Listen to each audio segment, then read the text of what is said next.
అనగనగా రామాపురమనే గ్రామంలో కన్నయ్య తన భార్య కొడుకు కిట్టయ్యతో కలిసి జీవిస్తూ ఉంటాడు. వాళ్లు 4 ఆవులను పెట్టుకుని గ్రామంలో వాళ్లకి పాలు పోసి వచ్చిన డబ్బుతో జీవనం సాగిస్తూ ఉండేవారు. చాలా నిజాయితీగా ఉండేవారు. యారా పాలు పోసొచ్చావా? కాతవోళ్ళు ఎవరన్నా డబ్బిచ్చారా? ఇచ్చారు నాన్నా. ఇదిగో డబ్బు. మరికొంతమంది పాలు కావాలని అడుగుతున్నారు నాన్నా. 2 రోజులు ఆగితే మన ఆవు ఇనుద్ది. మరికొంతమందికి పాలు పోసే అవకాశం వస్తుందిరా. కొద్ది సమయం వేచి ఉండమని చెప్పు వాళ్ళకి. నేను అదే చెప్పానన్నా, 2 వారాలు వేచి ఉండమని. అది సరేగాని మన ఆవెందుకలా అరుస్తుంది నాన్నా? బయట గొడ్ల చావడిలో ఆవు బాధపడుతున్నట్టు వినపడుతోంది. ఒకసారి వెళ్ళి చూడు. అయితే చూడావే ఇడుదరా. పద దోణకనే సమయం వచ్చినట్టుంది, త్వరగరా. అలా వాళ్ళిద్దరూ గొడ్లచావిడికి వెళతారు. వాళ్లు అనుకున్నట్టే ఆవు దూడను కంటుంది. కాని దూడను కన్న ఆవు అలా పడి ఉంటుంది. అయ్యో, ఆవు చూడండి నాన్నా, ఆరోగ్యంగా ఉండే ఆవు అలా నీరసంగా పడుందేంటి? దానికేమై ఉంటుంది? బహుశా దోణకం తర్వాత బాధ తట్టుకోలేక నీరసంతోలా పడున్నట్టుందిరా.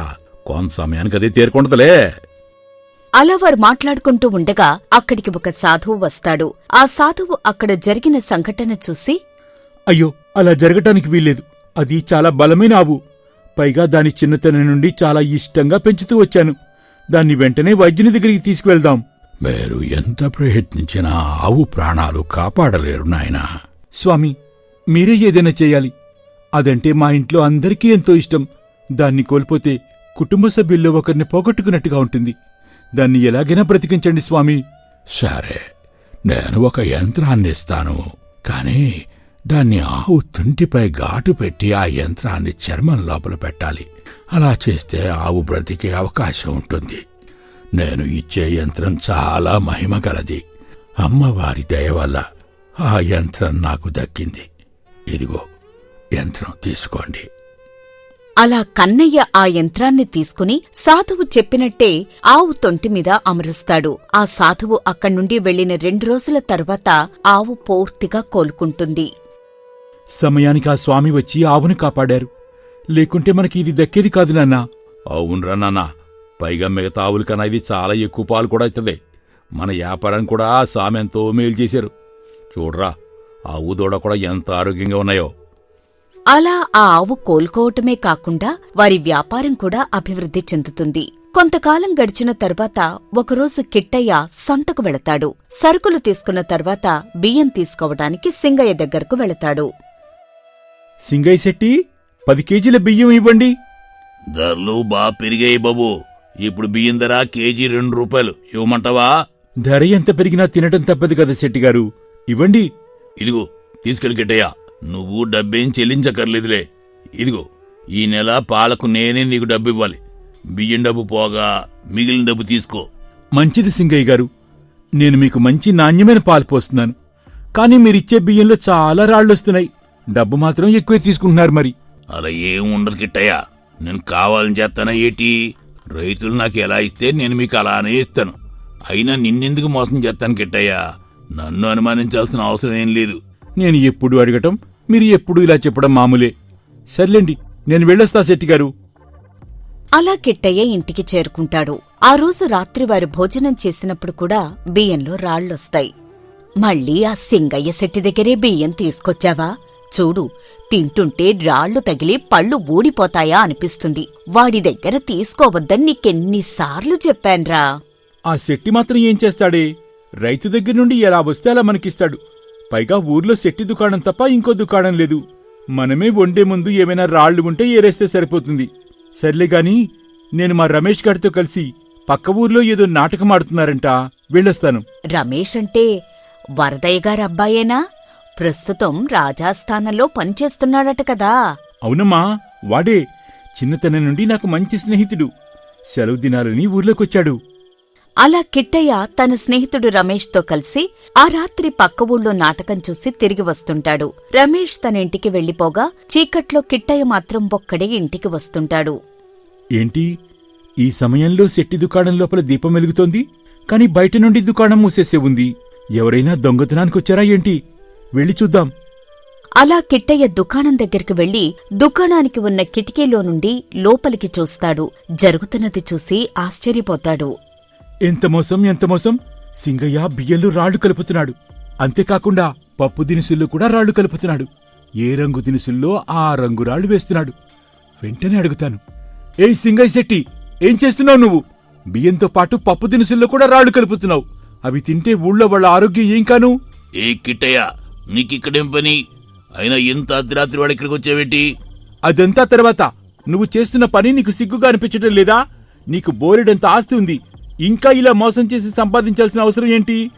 అదంతా నీకు అనవసరం. ముందు ఇక్కడి నుండి వెళ్తావా లేదా? లేకపోతే నా ఇంటికి దొంగతనానికి వచ్చావని ఇప్పుడే గ్రామాధికారికి ఫిర్యాదు చేస్తాను. తరువాత నీకు చెరసాల వాసన తప్పదు. అంతేకాదు, నువ్వు నా సంగతి బయట పెడితే తర్వాత నిన్ను కూడా న్యాయపరంగా ఎలా ఇరికించాలో నాకు బాగా తెలుసు. ఎందుకంటే నీకు తెలుసు కదా, నా బావమరిది రాజుగారి ఆస్థానంలో ఉన్నత పదవిలో ఉన్నాడు. ఆడికి గని చెప్తే నువ్వు 10 ఏళ్ల వరకు బయటికి రాకుండా చెరసాల్లో వేస్తాడు. ఇక అట్టే వాదించకుండా ఇక్కడి నుంచి వెళ్ళా. అవును, ఈ శెట్టి అన్నది నిజమే. నేను ఈ సమయంలో ఈ దుకాణానికి ఎందుకు వచ్చాను అని అడిగితే నా దగ్గర సమాధానం లేదు. ఒకవేళ శెట్టి ఫిర్యాదు చేస్తే రాజభటులు నన్ను చెరసాల్లో బంధించడం ఖాయమవుతుంది. ఇక్కడి నుంచి వెళ్ళిపోవడమే మంచిది. ఈ సంగతి నా స్నేహితుడు రమేష్కి చెప్తాను. అలా అనుకున్న కిట్టయ్య అక్కడ్నుండి వెళ్ళిపోతాడు. తర్వాత ఆ రోజు జరిగిందంతా తన స్నేహితుడు రమేష్కి చెప్తాడు. సరే సరే, ప్రస్తుతానికి ఈ విషయం గురించి వదిలే. వాణ్ణి ఎలా ఇరికించాలో నాకు బాగా తెలుసు. ఆ శెట్టి బావమరిది సిద్ధయ్య గారు న్యాయాధికారిగా చేస్తున్నాడు. ఇప్పుడు మనం ఫిర్యాదు చేసినా సిద్ధయ్య చెప్పిందే రాజుగారు వింటారు. పైగా సిద్ధయ్య కూడా లంచగొండి. ఎవరు డబ్బిస్తే వాళ్ల వైపే వాదన వినిపిస్తాడు. మనం ప్రమాదంలో పడతాం. నా దగ్గర ఒక పథకం ఉంది. ఇట్రా, చివరి చెప్తాను. అలా చేస్తే ఆ దుర్మార్గుల ఇద్దరి స్వరూపం బయటపడుతుంది. ఎంత తొందరగా ఆ రోజు వస్తుందా అని వేచి చూస్తున్నాను. అలా కొన్ని రోజులు గడిచిన తర్వాత రాజుగారు తన కుమారుడి పుట్టినరోజు సందర్భంగా రాజ్యంలో అందరికీ అన్నదానం చెయ్యాలని నిర్ణయిస్తాడు. అది తెలుసుకున్న కిట్టయ్య స్నేహితుడు రమేష్ నేరుగా శెట్టిగారి బంధువైన న్యాయాధికారి సిద్ధయ్య దగ్గరకు వెళ్లి ఇలా అంటాడు. న్యాయాధికారి గారు, రాజుగారు రాజ్యమంతా అన్నదానం చేద్దామని నిర్ణయించారు. అది మీకు తెలిసిందే కదా. నాకెందుకు తెలియదు. మంచి కార్యక్రమం చేపడుతున్నారు. ఆ నిర్ణయం తీసుకున్నప్పుడు మొదటగా నాకు మంత్రి గారికి చెప్పారు. అది సరే, ప్రత్యేకంగా వచ్చి నాకెందుకు గుర్తు చేస్తున్నావు?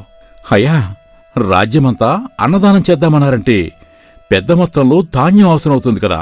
అత్యవసర పరిస్థితుల్లో ఉపయోగిద్దామనుకుంటున్న ధాన్యపు నిల్వలు రాజుగారు కదపరు. ఇకపోతే అంత ధాన్యం ఎవరైనా పెద్ద వ్యాపారస్తుల వద్ద కొనుగోలు చేయవలసుంటుంది. కాబట్టి నువ్వు చెప్పాలనుకుంటుంది నేరుగా చెప్పు. మరేం లేదయ్యా, మీ బంధువైన సిద్ధయ్య గారు పెద్ద వ్యాపారస్తుడు. పైగా వారి వద్ద కొనుగోలు చేసినందుకు మనకి కొంత డబ్బు ముట్ట చెప్తాడు. ఈ విధంగా మీరు లాభపడమే కాకుండా సలహా ఇచ్చిన నాకు కూడా ఏమైనా కొంత డబ్బు దక్కుతుందేమోనని. అంటే మీకు అర్థమైంది కదండి? నీ సలహా బాగానే ఉంది. నేను రాజుగారికి కూడా ఇదే సూచిస్తాను. నా మాట కాదనరు. మరైతే సింగయ్య గారి వద్దకు వెళ్లి ధాన్యం తెచ్చే పని నాకు అప్పగించండి. నేను దగ్గరుండి అన్నీ చూసుకుంటాను. కానీ సింగయ్య దురాశపరుడు. బియ్యంలో రాళ్లు కలిపి పంపుతాడు. రాజుగారి వద్ద నా మాట పోతుంది. అలా జరగకుండా చూడమని మీరు గట్టిగా చెప్పినట్టు చెప్తాలండి. అలా న్యాయాధికారి సిద్ధయ్య సలహా మేరకు సింగయ్య శెట్టి వద్ద ధాన్యం కొనుగోలు చేయడానికి నిర్ణయిస్తారు. అలా అన్నదానం చేసే రోజు రాని వస్తుంది.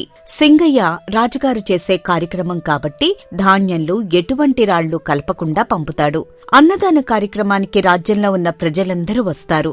అందరూ చక్కగా భోజనం చేస్తారు. కాని రమేష్ రాజుగారి కోసం ప్రత్యేకంగా వండిన ధాన్యంలో మాత్రం రాళ్లు కలుపుతాడు.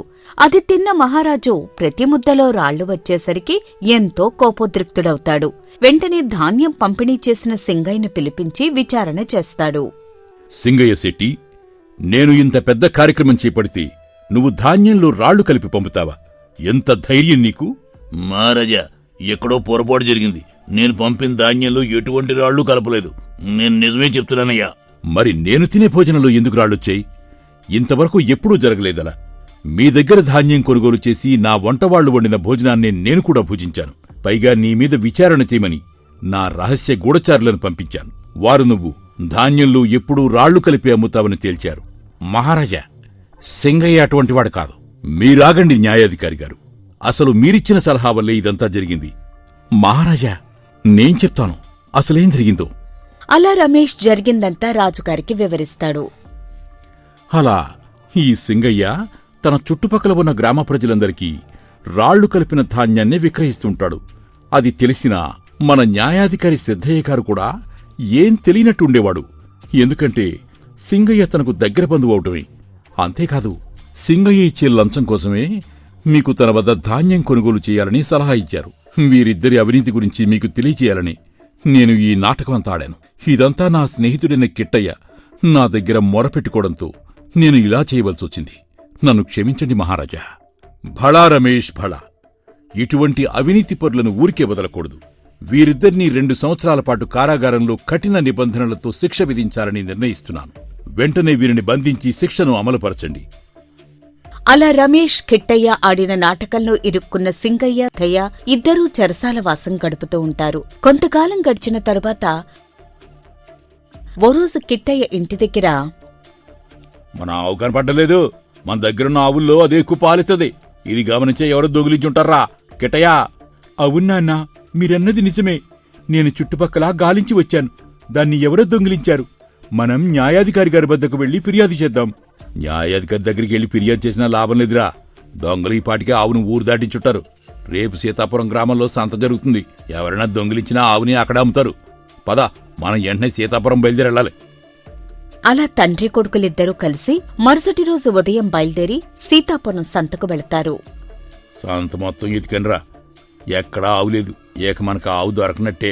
కొద్దిసేపు ఎదురు చూద్దాం నాన్నా. మధ్యాహ్నం నుండి ఆ దొంగ వచ్చే అవకాశం ఉంటుంది కదా. మీరు విశ్రాంతి తీసుకోండి, నేను చూస్తాను. అలా వాళ్లు సాయంత్రం వరకు ఎదురుచూసినా ఆవును కనిపెట్టలేకపోతారు. ఇక లాభం లేదని తిరుగు ప్రయాణమవుతారు. ప్రయాణం చేసి బాగా అలసిపోయానురా. కాస్త ఎవరి దగ్గరికైనా వెళ్ళి కొద్దిగా మంచినీళ్ళు అడుగుదాం. అదిగో చూడండి, అక్కడ ఏదో ఇల్లుంది. అక్కడికి వెళ్దాం పదండి. అయ్యా, దాహంగా ఉంది. కాస్త మంచినీళ్ళు ఇప్పిస్తారా? తప్పకుండా ఇస్తాం. ఆవు అరిచిన శబ్దం వినపడుతుంది. నాన్నా, అది మన ఆవు అరిపే. ఆవు ఇక్కడే ఎక్కడ ఉంది. ఏ ఆవు? మా గొడ్ల సావిడిలో చాలా ఆవులున్నాయి. వాటిలో ఏదో అరిచి ఉండదులే. పదండి పదండి, మీ గొడ్ల సావిడికి వెళ్దాం. అదిగో అదే మా ఆవు. నువ్వే మా ఆవును దొంగిలిని తీసుకొచ్చావు. మర్యాదగా మా ఆవును మాకిస్తావా, లేకుంటే న్యాయాధికారి గారి ఫిర్యాదు చేయమంటావా? చెప్పు. నీ మోకం చూసి అనుకున్నాను నువ్వు దొంగవని. ఈగో, మాటలు జాగ్రత్తగా రానివ్వండి. ఈ ఆవు నాది. మీరే ఈ ఆవును దొంగిలించే ఉద్దేశంతో నా దగ్గరికి వచ్చి దాహం ఎత్తనని నన్ను తప్పుదో పట్టించి ఆవును దొంగిలిద్దాం అనుకుంటున్నారు. మీరు అలా చెప్తే వినరు. కానీ పదండి, మనం న్యాయాధికారి దగ్గరికి వెళ్దాం. న్యాయం అక్కడే తేలుతుంది. అలా వారు న్యాయాధికారి వద్దకు వెళ్లి జరిగింది చెప్తారు. విశ్వం గురించి నాకు బాగా తెలుసయ్యా. విశ్వం చాలా మంచివాడు. మీరు బయట ఊరు నుండి వచ్చి ఆవును దొంగిలించడానికి ప్రయత్నించుంటారు. అయ్యా, మేం నిజమే చెప్తున్నాం. అసలు ఆ ఆవు ఈ విశ్వం దగ్గర ఎన్ని రోజులుండుందో అడగండే. విశ్వం, ఆవు నీ దగ్గర ఎన్ని రోజుల నుండి ఉంటోంది? అయ్యా, ఈ ఆవు నిన్నట్టుండే నా దగ్గర ఉంటుందండే. దీన్ని నా బంధువే నాకిచ్చాడు. ఆ ఆవు బాగా పాలిస్తుందని చెప్పి దాన్ని 50 రూపాయలు ఇచ్చి కొనుక్కోమన్నాడు. నేను 50 రూపాయలు ఇచ్చి ఆవును కొనుక్కున్నాను కనుక ఆ ఆవు నా సొంతమండే. సరే, మీ ఆవు పోయిందంటున్నారు కదా, అందుకు మీ వద్ద ఏవైనా సాక్ష్యం ఉందా? వాళ్ళ దగ్గర సాక్ష్యం ఏముంటదయా? ఆవు పాలు ఎక్కువ ఎత్తుందని గమనించి ఈ దొంగతనానికి పాల్పడ్డారు. విశ్వం, నువ్వు కొద్దిసేపు ఉండు. మీరు చెప్పండి, మీ వద్ద సాక్ష్యం ఏమైనా ఉందా? మా వద్ద ఎటువంటి సాక్ష్యం లేదండి. దాన్ని చిన్నతనం నుండి నా దగ్గరే పెంచాను. అందుకే అది నన్ను చూసి అరిచింది. ఆవు ఆకలి వేసినా కూడా అరుస్తుందయ్యా. మీరు వచ్చే సమయానికి ఆవుకి ఆకలి వేసి ఉండొచ్చు, అందుకే అరిచి ఉండొచ్చు. అది సరే, మీరన్నది నిజమే. అసలు మీకు ఆ ఆవునిచ్చిన బంధువెవరు? అంత ఎక్కువగా పాలిచ్చే ఆవును ఎందుకు తన వద్ద ఉంచుకోకుండా మీకు తీసుకొచ్చి అమ్మవలసిన అవసరం ఏముంది? అదీ నిజమే కదా. అసలు నీ బంధువు ఎవరయ్యా? అయ్యా, నాకు రామాపురంలో సింగయ్య శెట్టి అనే బంధువు ఉన్నాడండి. అతనే నాకు ఈ ఆవిచ్చాడు. అతనికి ఎవరో డబ్బు కావాల్సొచ్చి ఆవును తాకట్టు పెట్టి డబ్బు తీసుకెళ్లారంట. సకాలంలో డబ్బు తిరిగి ఇవ్వడంతో ఆవు నాకు అమ్మాల్సి వచ్చిందని చెప్పాడు. ఆ సింగయ్య శెట్టి దుర్మార్గుడు. అతని మోసపూరిత వ్యాపారాన్ని నేను బయటపెట్టి 2 సంవత్సరాల కారాగార శిక్ష పడేలా చేశాను. నన్ను ఏమీ చేయలేక మా జీవనాధారమైన ఆవుని దొంగిలించి తీసుకువచ్చి ఈ విశ్వానికి అమ్మాడు. ఓహో సింగయ్య, అతను అవినీతిపరుడు. ఆవును ఇక్కడే ఉంచి రేపు సింగయ్యని తీసుకుని నువ్వు ఇక్కడికి రావాలి. నువ్వు తిరిగి రాలేదనుకో విశ్వం, నీకు తప్పకుండా 2 సంవత్సరాల కారాగార శిక్ష విధించడం జరుగుతుంది. అలా మరుసటి రోజు ఉదయం విశ్వం సింగయ్యను తీసుకుని వస్తాడు. సింగయ్య, ఈ ఆవును దొంగిలించావని ఈ కిట్టయ్య ఆరోపిస్తున్నాడు. అందుకు నీ సమాధానం ఏమిటి? అయ్యా, వీళ్ళిద్దరూ మోసగాళ్ళయ్యా. నా వ్యాపారం చూసి ఓరవలేక నేను చెయ్యే నేరానికి రాజుగారి దగ్గర శిక్షపడలే చేశారు. ఇప్పుడు మరో కొత్త కుట్ర పని ఇక్కడికి వచ్చారు. అవునా? సరే అయితే ఈ ఆవు నీదేననే సాక్ష్యం నీ దగ్గర ఏమైనా ఉందా సింగయ్య? ఆవు రోజుకి 10 లీటర్ల పాలిస్తుందండి. కావాలంటే మీరు రేపు ఉదయం వచ్చి చూడొచ్చు. చూడండి, ఇదిగో కిట్టయ్య, మీరు ఆరోపిస్తున్నట్టుగా మీ దగ్గర ఎటువంటి సాక్ష్యం లేదు. పైగా సింగయ్య ఆవు రోజుకు 10 లీటర్ల పాలిస్తుందని ఖచ్చితంగా చెప్పగలుగుతున్నాడు. కాబట్టి ఒక్క క్షణం న్యాయాధికారి గారు, ఆ ఆవు నాదననే సాక్ష్యం నా దగ్గర ఉంది. ఈ ఆవు దూడను ప్రసవించే సమయంలో చావు దగ్గరికి వెళ్లి వచ్చింది. అదే సమయంలో ఒక స్వామీజీ తన దగ్గర ఉన్న యంత్రాన్ని ఆవు తుంటి భాగంలో ఉంచమని చెప్పారు. మేము అలానే చేశాం. కావాలంటే ఆవు తుంటిలో ఉన్న చర్మం వెనుక ఒక యంత్రం ఉంటుంది, తనిఖీ చేసి చూడండి. అలా న్యాయాధికారి కిట్టయ్య చెప్పినట్టు చూడగా అక్కడ ఒక యంత్రం ఉంటుంది. ఈ ఆవును కిట్టయ్యేదిగా నిర్ధారించడమైంది. ఇకపోతే తనకు శిక్ష పడేటట్టు చేసిన కన్నయ్య కిట్టయ్యల మీద పగతోనే సింగయ్య ఆవును దొంగిలించడం జరిగిందని నిర్ధారించి సింగయ్యకు 1 సంవత్సరం పాటు కఠిన కారాగార శిక్ష విధిస్తున్నాను. అలా సింగయ్యను మళ్లీ కారాగారంలో ఆవును దక్కించుకున్న కిట్టయ్య కన్నయ్య ఎంతో సంతోషంగా తమ ఇంటికి చేరుకుంటారు.